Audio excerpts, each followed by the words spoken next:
Расскажу историю, произошедшую в Караганде. Один мусульманин в сильный дождь забежал в храм, так как время совершения намаза уже выходило.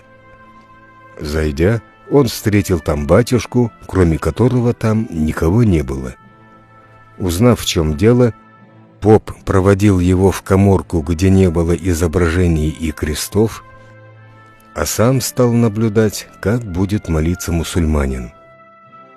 После молитвы мусульманин, обернувшись, увидел, что на глазах священника слезы, и, удивившись, спросил его о причине этого.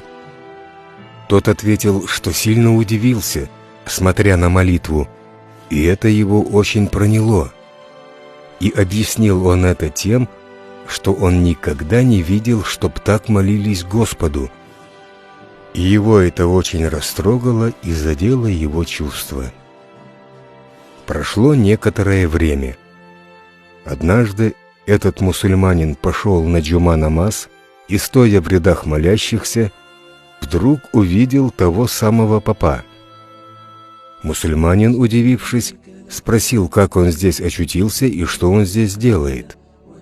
Тот, уже ставший мусульманином, ответил, что после того случая в церкви сильно задумался, а что тот человек делал в церкви, молился или поклонялся, объяснив это тем, что в их писании эти два понятия тоже пишутся с раздельным смысловым значением, но до этого он не придавал этому значения, так как думал, что это одно и то же.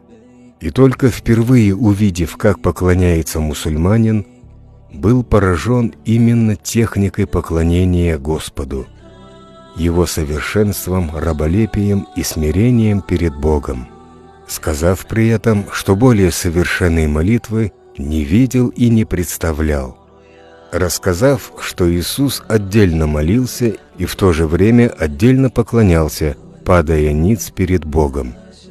То есть эти два слова разъяснили попу, что они имеют отдельные смысловые значения и действия.